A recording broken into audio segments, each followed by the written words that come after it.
Ulat, siya ay namatay bilang isang martir.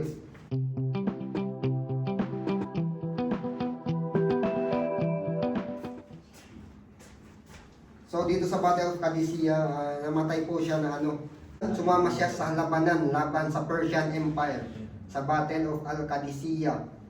Kahit bulag, sinabi niya, ibigay ninyo sa akin ang bandila dahil hindi ako tatakas. At mahirap po ang trabaho yun kasi yung tagadala ng bandila ay yun yung inuuna ng mga warriors. Ayon sa maraming ulat, siya ay namatay bilang shahid, martyr, sa labanan yon.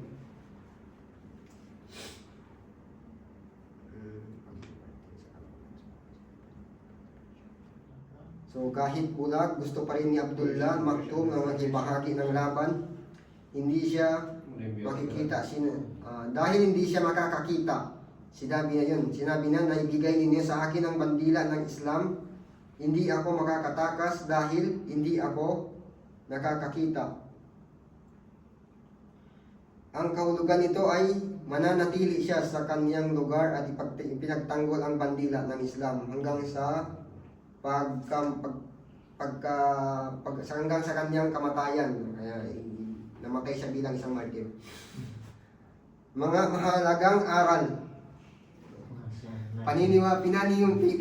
Pinaniniwala ang namatay ang bandang 636 CE at ayon sa bilang ng ulat tumawag sa labanan ng Qadisiyah. Ito ay 14 Hijra namatay si Abdullah ibn Maktoum. Namatay siya 14 Hijra 14. So mga mahalagang aral. Mga mahalagang aral. Pantay-pantay ang lahat sa Islam. Hindi mahalaga kung ikaw ay mayaman, mahirap o may kapansanan. Ang mahalaga ay takwa, takot at pagsunod sa Allah. Mahalaga ang paghahanap ng kaalaman. Si Abdullah ay bulag, ngunit masigasig matuto ng Quran. So dapat, Bro Rashid, matuto ka talaga ng Quran. Amin. Siya ang Rashid ha? Ayan, i-shake sa akin. Oh, i-shake sa akin. Shake! Sugod ka na pa rin daw mukha mo upuan, Quran. Naghanap to ba?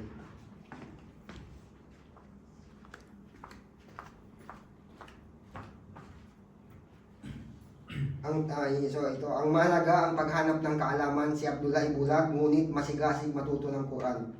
Ipinapakita nito na ang tunay na naghanap ng kaalaman ay hindi umihinto kahit may hadlang. O kahit pilay ka pa man, kung may hadlang ka talaga umanap ng kaalaman, hindi yun magiging dahilan. Huwag malitin ang sinuman.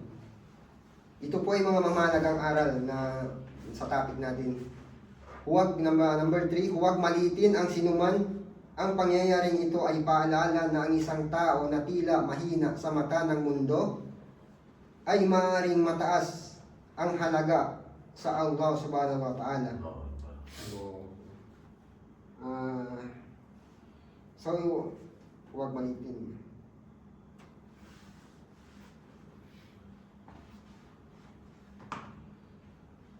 Kababaang loob ng propeta. Ang Muhammad ay agad tumanggap ng paalala mula sa Allah at nagpakita ng respeto kay Abdullah ibn Maktoum. Ito ay halimbawa ng tunay na kababaang loob ng isang leader. Ang kwento ni Abdullah ibn Maktoum ay nagtuturo na ang pagmamahal sa kaalaman, pananampalataya at pagiging pantay-pantay sa Islam ay mas mahalaga kaysa sa katayuan sa lipunan o pisikal na kakayahan. So siguro yun lang po, Sheikh. Kung alhamdulillah, siguro hanggang doon lang muna. Kung may maganda man na may magandang or may nakuha man tayong magandang lesson, yun po ay topic ng Allah subhanahu wa ta'ala sa atin. At kung may mga hindi man nasabing maganda o may mga kulang, yun po ay kakulangan sa pag-aral, inshallah. Research. Research. Mashallah. Wow. Subhanaka Allahumma wa bihamdik asyhadu an la ilaha illa anta astaghfiruka wa atubu ilaik. Say Bismillah. Okay na? Gina. Dito ka muna. Mashallah bro. Mashallah. Panay. Alhamdulillah, narinig natin na yung isa sa mga pinaka importanteng sahaba na kailangan natin alamin, si Abdullah ibn Ummi Maktum. So narinig natin yung kanyang history. So si Abdullah ibn Ummi Maktum sa bulag, kaya nang sabi kanina. So isa rin sa mga dahilan na magagamit sa mga bases papunta sa I think kung wajib ba ang mag-pray sa masjid or hindi.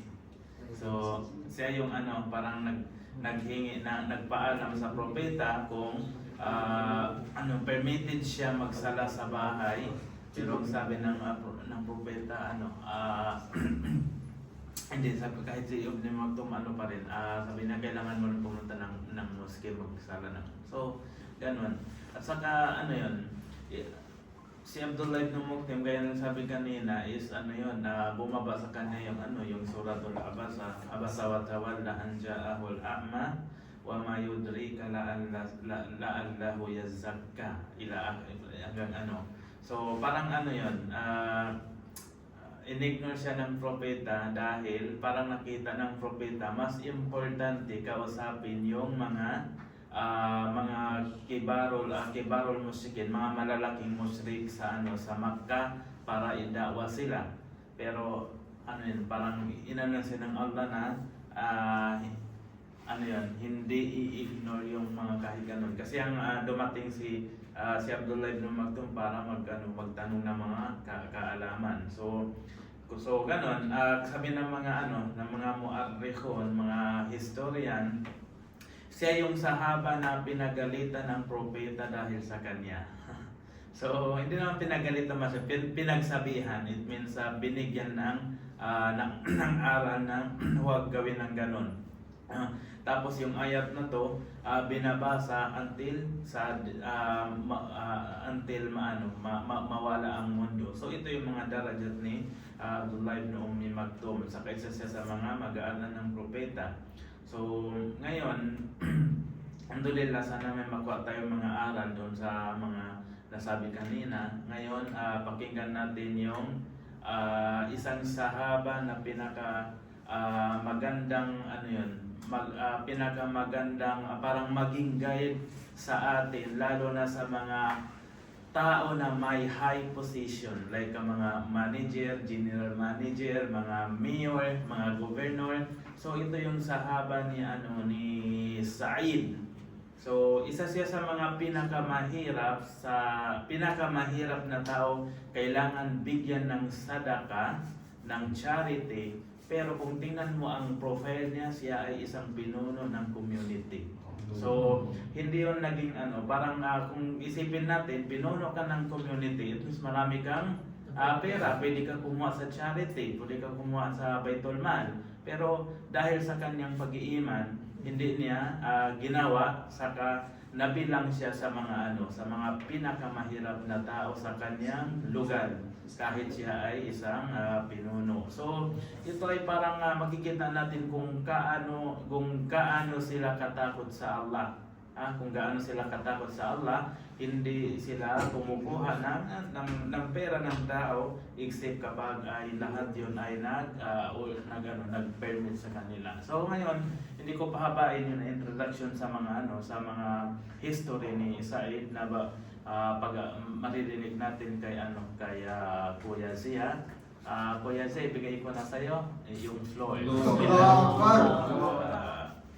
Bulag, kaya nang sabi kanina. So, isa rin sa mga dahilan na magagamit sa mga bases papunta sa I think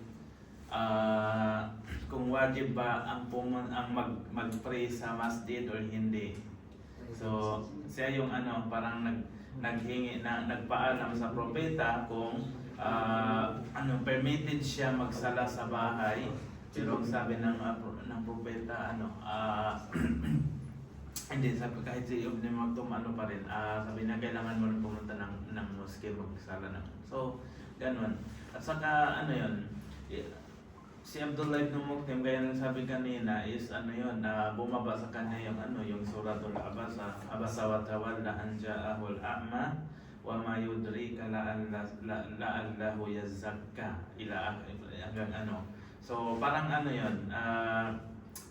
inignore siya ng propeta dahil parang nakita ng propeta mas importante kausapin yung mga kibarul musyrikin, mga malalaking musyrik sa Makkah para idakwa sila. Pero parang inanon siya ng Allah na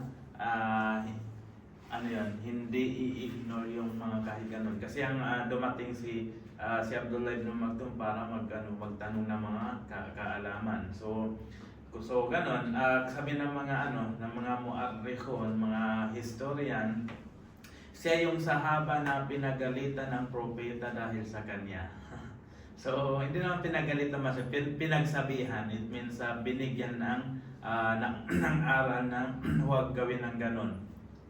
Tapos yung ayat na to binabasa until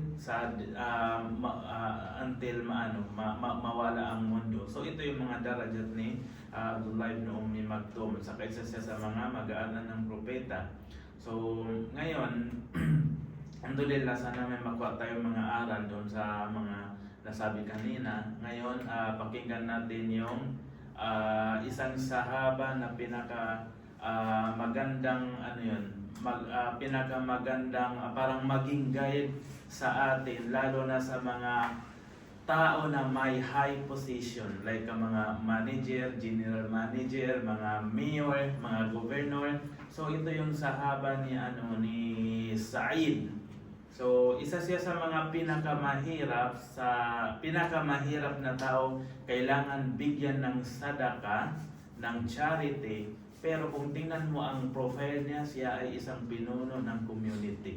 So, hindi yun naging parang kung isipin natin, pinuno ka ng community, it means marami kang pera, pwede ka kumuha sa charity, pwede ka kumuha sa Baitul Mal. Pero dahil sa kanyang pag-iiman, hindi niya ginawa, saka nabilang siya sa mga pinakamahirap na tao sa kanyang lugar, kahit siya ay isang pinuno. So ito ay parang makikita natin kung kaano sila katakot sa Allah. Kung gaano sila katakot sa Allah, hindi sila kumukuha ng pera ng tao except kapag ay lahat yun ay nag-permit sa kanila. So ngayon, hindi ko pahabain yung introduction sa mga history ni Sa'id na maririnig natin kay Kuya Zia. Kuya Zia, ibigay ko na sa'yo yung floor.